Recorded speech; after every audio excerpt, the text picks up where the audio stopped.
성삼위 하나님의 은혜가 여러분 가운데 충만하시기를 주님의 이름으로 축복합니다. 솔로몬이 지은 성전은 하나님께 예배를 드리기 위한, 구약적 용어로 말하면 하나님께 제사를 드리기 위한 그런 처소였습니다. 그래서 솔로몬은 하나님께 제사를 드리는 이 성전을 짓기 위해서 그의 최선을 다해서 그의 모든 마음과 또 정성을 다해서 이렇게 성전 공사를 하게 되어집니다. 오늘 본문의 말씀을 보면 제사를 드리기 위한 기물로서 이 세 가지가 소개되고 있습니다. 놋제단과 그리고 놋바다와 물 두멍을 만들었다고 했습니다. 이 놋제단은 제물을 올려놓는 그런 장소죠.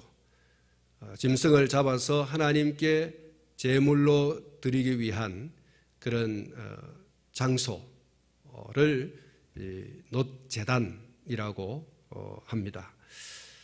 제사를 드릴 때에 제물이 왜 필요한가? 제사가 왜 필요한가? 제물이 제사를 드리는 자를 대신하는 희생을 의미하고, 뒤에 더 말씀을 드리겠습니다마는 제사는 죄인이 하나님께 나가기 위한 통로이죠. 하나님께서 죄인된 인간이 하나님 앞에 나아올 수 있는, 하나님 당신에게 나아올 수 있는 은혜의 통로요, 자비의 통로요, 또 하나님의 인자의 통로이죠. 하나님의 인자와 긍휼과 자비와 은총의 통로로서 하나님이 제사 제도를 허락하셨고, 그 제사 제도를 통해서 죄인인 인간이 하나님 앞에 제물을 들고 자기의 죄를 대신하여 줄 수 있는 그 제물을 들고 하나님 앞에 나가서 제사를 드리도록 그렇게 허용하신 것입니다. 이 놋제단은 하나님의 공의의 심판정의 의미가 있습니다. 죄인은 반드시 그 죄에 대한 대가를 치러야 됩니다. 그것이 공의라는 것이죠. 하나님의 공의는 그 누구를 불문하고 죄가 있다면 반드시 죄의 대가를 치러야 된다. 그것이 이 제사를 통해서, 또 제사에 사용되어지는 제물을 통해서 하나님께서는 나타내시는 것이죠. 그래서 이 제사는 희생적인 의미와 동시에 심판적인 의미가 있다. 이 하나님 앞에 드리는 이 제사의 그 제단은 하나님의 심판정, 하나님의 공의의 심판정이다. 거기서 무엇인가 희생, 무엇인가 피를 흘려야 되고 무엇인가 죽어야지만 되는 하나님의 심판정, 그것이 놋제단입니다. 누구도 하나님의 공의의 심판정을 피해갈 수는 없습니다. 죄를 지었다면 모든 인간은 하나님의 공의의 심판을 받아야 된다는 것이 놋제단이 웅변해 주는 것이죠. 인간에게는 태어나면서부터 원죄가 있고 그 원죄의 영향에 따른 자범죄도 있습니다. 설사 자범죄가 없다고 하더라도 원죄는 피해갈 수 없는 것이기 때문에 모든 인간은 하나님 앞에 죄인인 것입니다. 그래서 로마서에서 이렇게 선언을 하고 있습니다. 로마서 3장 10절과 12절에 기록된 바 의인은 없나니 하나도 없으며 깨닫는 자도 없고 하나님을 찾는 자도 없고 다 치우쳐 함께 무익하게 되고 선을 행하는 자는 없나니 하나도 없도다. 할렐루야. 여러분, 이것을 우리가 받아들여야 됩니다. 그렇습니다 라고 이 말씀을 받아야 돼요. 이 말씀 속에 나도 포함되는 거예요. 의인은 없나니 하나도 없고 선을 행하는 자가 없나니 하나도 없다.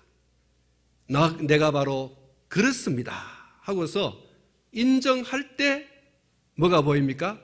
돌팔구가 보이는 거예요. 살 길이 보이는 거예요. 나는 죄가 없다. 나는 죄인이 아니야. 그 누구도 나를 대신해서 죽을 수 없어. 하고서 하는 사람은 돌팔구가 없어요. 자기 자신이 살 수 있는 어떤 길이 보이지 않아요. 성경은 내가 죄를 인정하든 인정하지 않든 모든 인간은 원죄가 있고 원죄의 영향으로 말미암는 자범죄가 있다. 자범죄가 없다고 하더라도 원죄는 모든 인간이 이것은 생득적으로 가지는 것이다. 태어나면서부터 가지는 것이 바로 이 원죄라는 것입니다. 그래서 성경이 선언한다 그랬습니다. 모든 사람은 죄인이라는 거예요. 의인은 없나니 하나도 없고 선한 이가 없나니 다 치우쳐 무익하고 다 악인이다라고 하는 것을 성경이 선언하고 있습니다. 로마서 3장 10절과 12절에서 그렇게 말씀하고 있다는 말씀을 말씀드렸습니다. 죄인인 인간은 하나님 앞에 그 죄에 대한 심판을 받아야 하는데 하나님께서는 죄인을 향한 자비와 긍휼과 인자를 베푸셨습니다. 그 하나님의 조처가 바로 제사 제도이고 그 제사를 통하여서 인간이 하나님 앞에 나갈 수 있는데 그 제사를 드릴 때에는 반드시 죄인인 인간이 자기의 죄를 대신할 수 있는 희생할 수 있는 그 피, 죽음이라는 것이 반드시 동반되어야 된다. 제사는 그냥 빈손으로 나가는 것이 아니고 누군가 자기를 대신하여 죽을 수 있는, 자기를 위하여 피 흘리고 죽는 제물, 그 누군가가 있어야 된다. 그것이 제단을 통하여서 흠없는 짐승이 인간의 죄를 대신해서 죽는 희생의 제사였습니다. 속죄의 제사라고 하지 않습니까? 그 제사를 허락하신 거죠. 이 놋제단에서의 이 희생의 제사는 죄인인 인간이 하나님을 향해서 인자와 긍휼과 자비를 베풀어 주시고 화목해 되어지기를 원한다라고 하는 간절한 그런 애원의 의미가 있습니다. 하나님, 나는 죽을 수밖에 없는 죄인입니다. 그러나 하나님 나를 용서해 주시고 하나님의 그 많은 자비와 인자와 긍휼을 베풀어 주십시오. 하나님과 화목하고 싶습니다. 그것이 바로 이 놋제단에서 드리는 제사, 하나님 앞에 올려드리는 희생의 제물인 거죠. 그래서 이 놋제단은 앞에 말씀을 드렸던 하나님의 공의의 심판적이기도 하지만 동시에 인자의 제단이고 긍휼의 제단이고 자비의 제단인 것입니다. 이 놋제단의 제사를 통해서 죄인인 인간은 그 죄를 속함받고 자비의 하나님을 통하여서 하나님 그 화목한 관계가 되고 새로운 어떤 삶의 출발을 할 수 있었던 것입니다. 이 놋제단의 희생제사 없이는 인간이 하나님의 공의의 심판을 피해갈 수가 없었습니다. 이 공의의 심판적인 놋제단의 제사를 통해서 인간은 새롭게 삶을 시작하고 또 삶의 현장 속에서 허물과 죄 가운데 빠졌던 자기 자신을 돌아보면서 또 이 희생의 제사를 들고 이 제단 앞으로 나가서 하나님 앞에 제사를 드림으로 또 용서를 받고 새로운 삶을 또 시작하는 이것이 구약의 제사였습니다. 오직 이 놋제단에서 드려지는 희생의 제사로 인간의 죄가 씻김을 받는 사죄의 은총을 입을 수가 있었습니다. 그런 의미에서 이 놋제단은 만인간의 죄를 속하기 위해서 자신의 몸을 십자가에 내어주신 예수 그리스도의 희생의 죽음을 예표하는 그림자였습니다. 예수 그리스도의 십자가의 대속적 죽음을 예표하는 그림자로서 구약의 제사.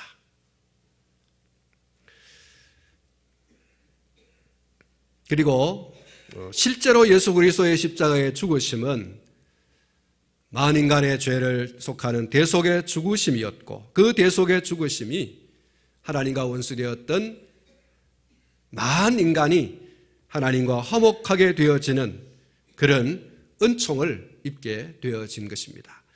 성경은 이렇게 선언을 하고 있습니다. 로마서 5장 8절부터 11절에 우리가 아직 연약할 때에 기약대로 그리스도께서 경건하지 않은 자를 위하여 죽으셨도다. 죄인을 위하여 죽는 자가 쉽지 않고 선인을 위하여 용감히 죽는 자가 혹있거니와 우리가 아직 죄인 되었을 때에 그리스도께서 우리를 위하여 죽으심으로 하나님께서 우리에게 대한 자기의 사랑을 확증하셨느니라. 그러면 이제 우리가 그의 피로 말미암아 의롭다 하심을 받았으니 더욱 그로 말미암아 진노하심에서 구원을 받을 것이니 곧 우리가 원수 되었을 때에 그의 아들의 죽으심으로 말미암아 하나님과 화목하게 되었은즉 화목하게 된 자로서는 더욱 그의 살아나심으로 말미암아 구원을 받을 것이니라. 할렐루야. 사랑하는 성도 여러분, 구약의 모든 제사는 하나님과 인간이 화목하게 되어지는 통로였습니다. 그 제사 제도를 누가 냈느냐? 사람이 하고 싶어서 한 거냐? 그렇지 않습니다. 하나님께서 제사 제도를 내셨죠. 그래서 아까 말씀을 드린 것처럼 이 제사는 은총의 통로, 은혜의 통로, 인자와 긍휼과 자비의 통로라는 말씀을 드렸습니다. 공의의 심판정인 동시에 그 제사 제도가 하나님께로부터 난 것이기 때문에, 다시 말하면 하나님과 사람이 인간의 죄로 인하여 원수되어졌는데 그 원수되어진 관계를 복원할 수 있는 길이 뭐냐? 하나님께서 범죄한 아담을 에덴 동산에서 쫓아내실 때에 짐승을 잡아서 피를 흘리고 그 피 흘린 짐승의 가죽옷을 인간에게 입혀주신 그 은혜와 그 사랑처럼 제사 제도가 그런 의미가 있는 거죠. 하나님의 사랑과 하나님의 인자와 긍휼과 자비. 그래서 이 제사 제도를 하나님께서 허락하시면서 구약의 성도들에게는 그림자로서, 그리고 장차 당신의 아들이신 예수 그리스도, 신학적인 용어로 어린 양 되신 그 예수 그리스도를 단 한 번의 죽으심을 통하여, 단 한 번의 제단에 당신의 몸을 찢기고 피를 흘리는 것을 통하여서, 그 당신의 죽음을 통하여서 모든 인간의 죄를 속량하시는 그것을 우리 하나님께서 허락하신 것이죠. 이 제사를 통하지 않고는 속할 방법이 없어요. 죄를 속할 방법이 없어요. 그리고 예수 그리스도께서 오신 이후 예수 그리스도를 통하지 않고는 어떤 인간도, 어떤 사람도 그 죄를 속할 방법이 없다. 오직 인간의 죄를 짊어지시고 십자가 위에서 당신의 몸을 찢기고 피를 흘리신 희생의 제물 되신, 인간의 죄를 대속해서 죽으신 예수 그리스도를 통하지 않고는 어떤 사람도 하나님 앞에 나아갈 수 없고 죄를 용서받을 수 있는 길이 없다. 오직 예수 그리스도이십니다. 할렐루야. 구약에서는 예표로서, 그림자로서 죄인이 하나님 앞에 나갈 때에 제물을 들고 갔어요. 그 제물이 왜 필요했습니까? 자기의 죄를 대신하여 희생하는 것으로서 제물이 필요했다는 거예요. 오늘 예수 그리스도께서 그 그림자의 실체요, 그 예표의 완성으로서 오신 그 예수 그리스도 이후 모든 인간은 예수 그리스도를 통하여 그를 붙들고 나가야 돼요. 예수 그리스도를 말미암지 않고는 하나님 앞에 나아갈 자가 아무도 없는 줄로 믿습니다. 사랑하는 성도 여러분, 아까 읽어드린 로마서 5장 5절부터 11절, 8절부터 11절 말씀은 바로 그것을 우리에게 말씀해 주고 있는 것입니다. 예수 그리스도 없이는 죄인된 인간이 구원을 받을 길이 없다. 예수 그리스도 외에는 하나님 앞에 나아갈 방법이 없다. 예수 그리스도 외에는 하나님께로 나갈 다른 길이 없다라는 거예요. 따라하십시다. 오직 예수 그리스도, 오직 예수 그리스도. 그렇습니다. 우리의 죄를 예수 그리스도에게 다 짊어지게 하신 하나님, 그 예수 그리스도를 통해서 들어오는 자에게 하나님께서는 의롭다, 죄를 없이 하겠다 선언을 해주시는 거예요. 예수 그리스도는 죄를 대신하는 유일한 대속 제물이고, 죄인된 인간이 하나님과 화목하게 되어지는 유일한 화목 제물이라는 것입니다. 히브리서 9장 22절 말씀을 보면 피 흘림이 없이는 죄사함이 없다, 이렇게 말씀했죠. 그것은 변함없는 성경의 가르침이고, 그 피는 예수 그리스도의 피를 의미하는 것인 줄로 믿습니다. 놋제단에 드려진 구약의 모든 흠없는 짐승의 피 흘림은 예수 그리스도의 피 흘림을 예표하는 것이고, 예수 그리스도를 통해서 그것은 완성되어지는 것이죠. 우리는 예수 그리스도께서 오신 이후 다시 짐승을 잡고 제단에 나아가서 용서해 달라고, 긍휼과 인자와 자비를 베풀어 달라고 그럴 필요가 없습니다. 다만 예수 그리스도, 우리를 위해서 몸버리고 피 흘려 죽으신 예수 그리스도, 그 이름을 의지하여서 하나님께 나아가면 될 줄로 믿습니다. 믿음입니다.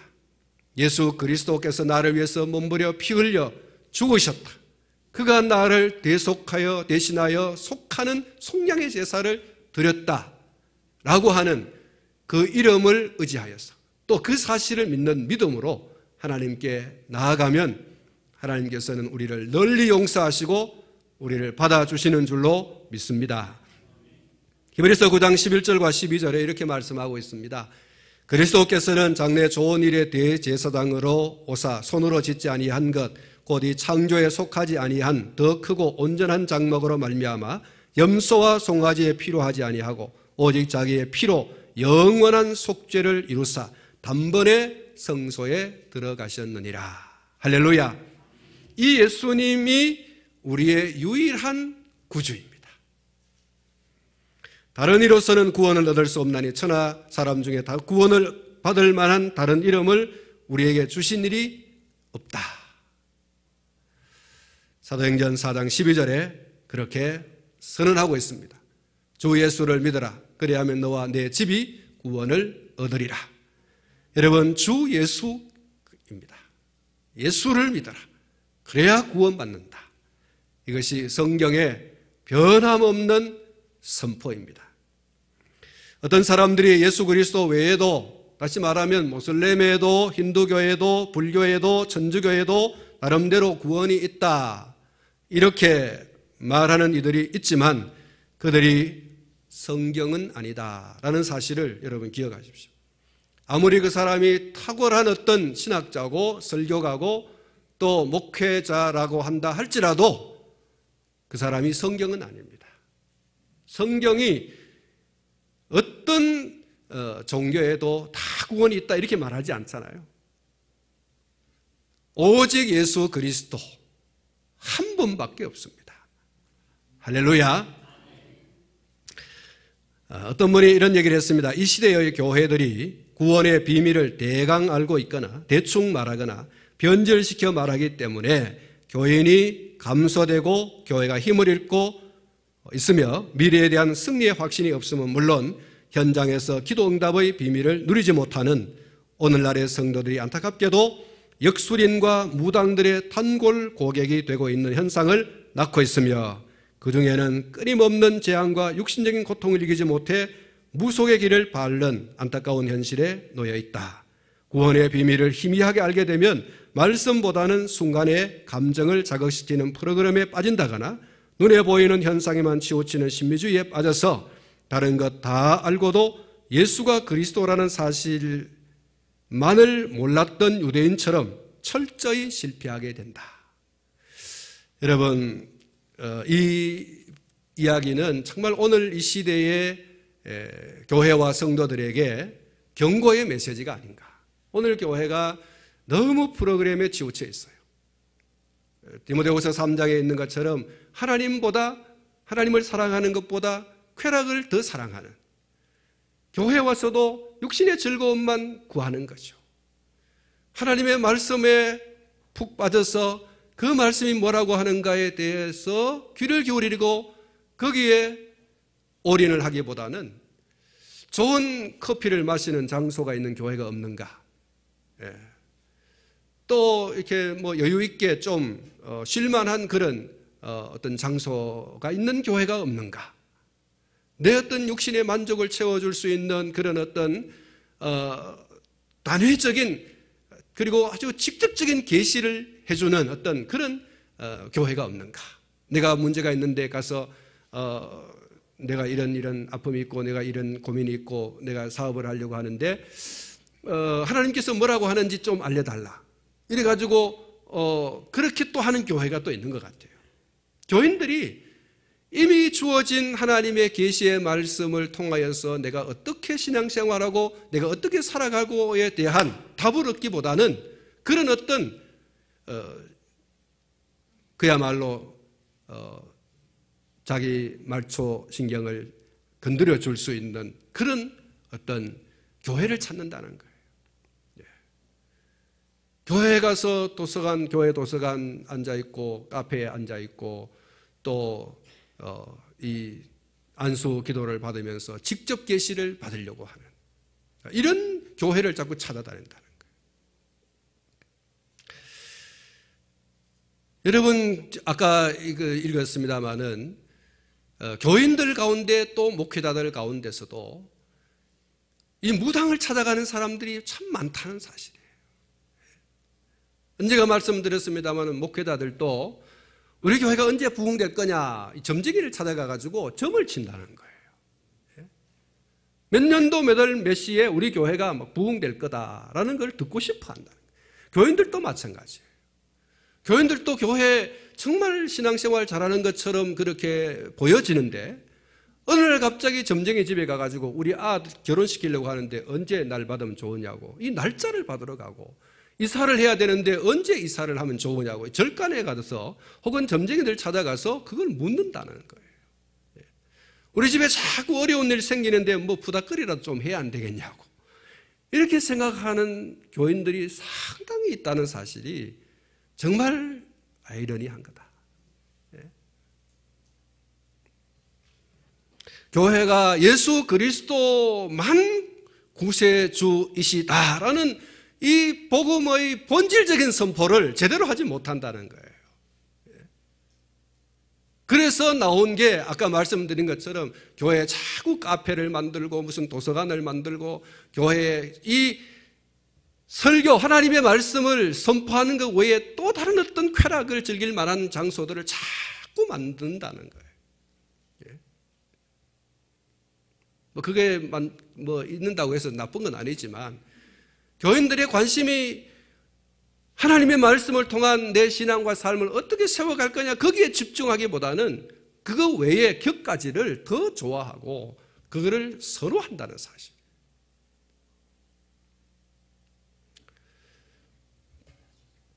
사람들이 이 구원의 문제를 해결해 보려고 많은 노력을 하죠. 그래서 종교를 찾고 또 철학으로 그리고 이 선행과 구제로 구원을 좀 얻어보려고 이렇게 노력을 해요. 종교.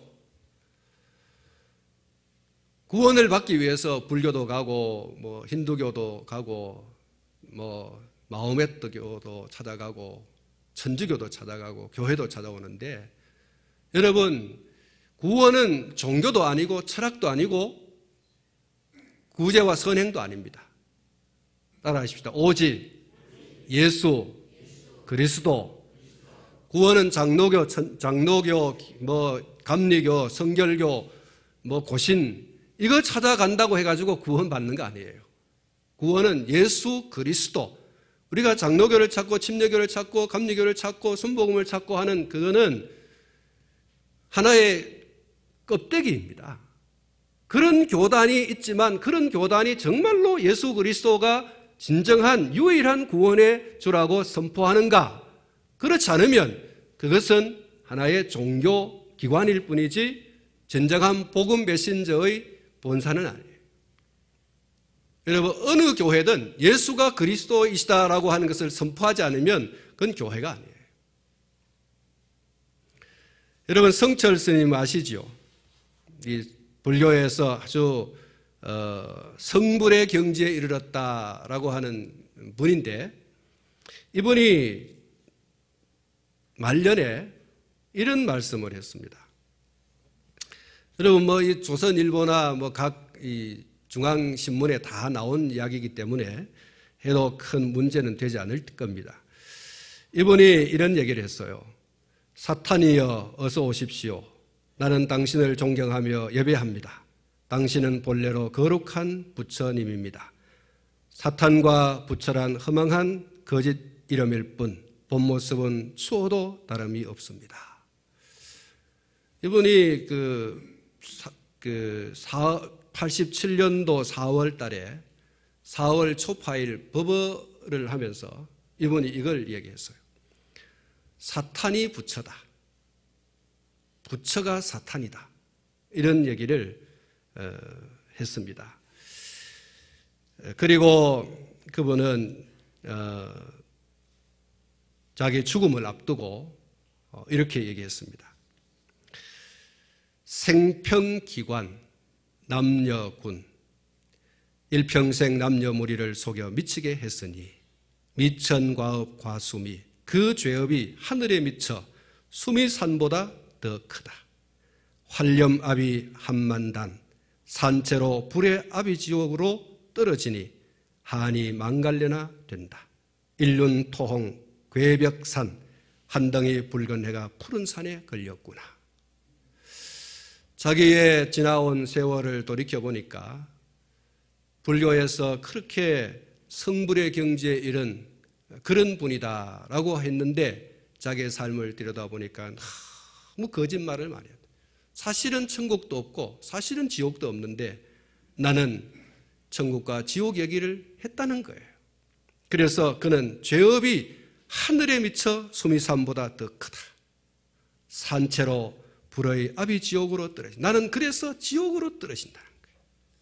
나는 죽어서 극락으로 간다 이게 아니고 나는 죽어서 지옥으로 간다 이렇게 얘기했어요. 너무 거짓말을 많이 속였기 때문에 그렇게 지옥에 간다 그렇게 이야기를 했습니다. 실제로 그는 딸을 하나 두었죠. 그 딸을 두었는데 그가 이렇게 말했습니다. 내 죄는 산보다 높고 바다보다 깊은데 내 어찌 감당하랴. 내가 80년 동안 포교한 것은 헛것이로다. 우리는 구원이 없다. 죄값을 해결할 자가 없기 때문이다.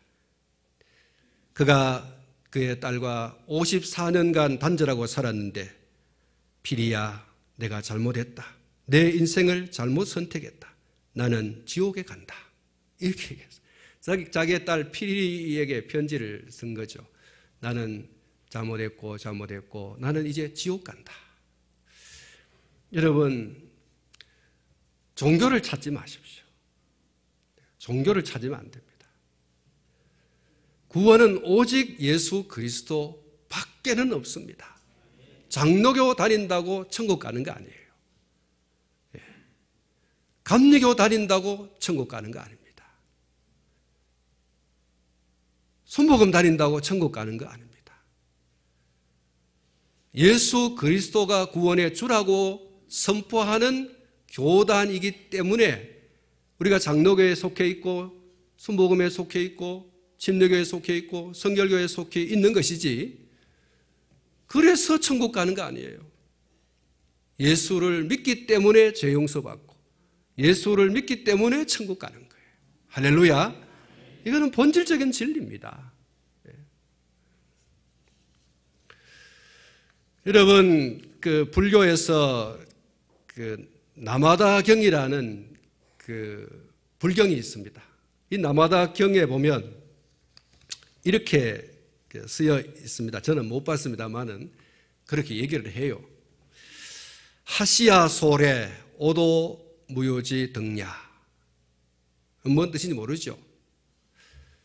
하시야 소래 언젠가 예수께서 오시면 오도무유지 내가 깨달은 도는 등야 기름 없는 등과 같이 쓸모가 없다. 이 석가모니가 마지막에 한 이야기입니다. 석가모니가 한 말이에요. 언젠가 예수님이 오시면 하시야 소래, 이 하시야 소래, 이 하시야 소래가 아니고 하시야소래입니다. 야소래. 중국 가면 이 예수교를 야소교라고 하죠. 야소교. 그러니까 예수교라는 거죠. 예수님이 언젠가는 오시는데 그 예수님이 오시면 내가 깨달은 모든 도라고 하는 것이 등불에 등에 기름이 없는 것처럼 다 소용없다. 그러니까 예수님이 오시면 된다는 거죠. 여러분, 성철 스님은 그 오랫동안 80이 될 때까지 출가를 해서 불가해서 그렇게 스님, 그리고 소위 말해서 경지에 이르는 수준에까지 나갔지만 죽음에 이르러서 경상도 말로 우약고 이러는 거예요. 나 어디 가노? 갈 데가 없네. 지옥밖에 없구나. 이렇게 얘기했어요. 예수를 믿는 사람들은 뭐라고 합니까? 우약고 나 어디 가노? 이래 말합니까? 예수를 믿는 사람들은 전부여 의지없어서 손 들고 옵니다 이러면서 천국 들어가잖아요. 할렐루야. 예? 나는 영광의 세계로 들어간다. 김환란 박사 같은 분은 그렇게 말했어요. 나는 천국 가는데 나를 장례하는 그날에 장송곡을 부르지 말고 환송곡을 불러주십시오. 천국으로 보내는 환송곡을 불러달라는 거예요. 이것이 예수를 믿는 사람들이 가지는 마지막 자기 인생에 도달했을 때 토해내는 이야기예요. 아들아, 천국에서 보자. 여보, 천국에서 봅시다. 이러고 여러분 웃으면서 가잖아요. 할렐루야. 여러분, 예수 믿는 사람들의 그 마지막이 그렇습니다. 나는 천국 간다. 안 믿는 사람들은 그가 아무리 득도를 했다고 하는 그 득도의 경지에 이르러도 소위 말해서 불교에서는 열반이라고 하지 않습니까? 열반, 해탈의 경지에 이르렀다 하더라도 뭐였고 난 어디 가노? 지옥 가는구나. 여러분, 이 성철 스님의 얘기는 진짜 얘기입니다. 인간의 그 마지막 지점에서 진실을 토해낼 수밖에 없구나. 나는 거짓말을 많이 했고 나는 지옥 가는구나. 붙여도 소용없고 석가모니도 필요 없다. 천국과 지옥, 내가 이제까지 얘기했지만 그건 다 거짓말이고 나는 지옥 가는 것이다. 사랑하는 성도 여러분, 구원은 종교로, 철학으로, 선행과 구제로 얻는 것이 아닙니다. 오직 예수 그리스도입니다. 요한복음 1장 12절에 영접하는 자 곧 그 이름을 믿는 자들에게는 하나님의 자녀가 되는 권세를 주셨다 이렇게 말씀하고, 로마서 10장 9절과 10절에 내가 만일 내 입으로 예수를 주로 시인하며 또 하나님께서 그를 죽은 자 가운데서 살리신 것을 내 마음에 믿으면 구원을 받으리라. 사람이 마음으로 믿어 의에 이르고 입으로 시인한즉 구원에 이르느니라. 할렐루야.